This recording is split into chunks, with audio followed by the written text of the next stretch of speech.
ఈ సుబ్రహ్మణ్యేశ్వర స్వామి వారు జన్మించినటువంటి ఈ కథని ఎవరు వింటున్నారో వాళ్ళకి సామాన్యమైనటువంటి ఫలస్థుతి కాదు. ఇది విన్న వాళ్ళకి ఆయుష్మాన్ పుత్రపౌత్రశ్చ స్కంద సాలోక్యతాం వ్రజేత్ అన్నారు. భక్తిశ్చయ కార్తికేయో కాకుచ్చ భువిమానవ.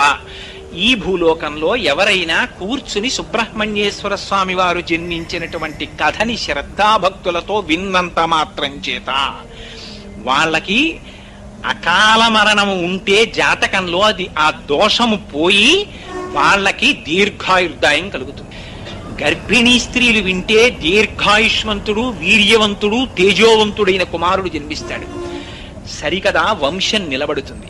నిలబడి ఇంతకు ముందు పుత్ర సంతానము ఉండకూడదని జాతకంలో ఉంటే సుబ్రహ్మణ్యేశ్వర స్వామి వారి యొక్క జననమును వింటే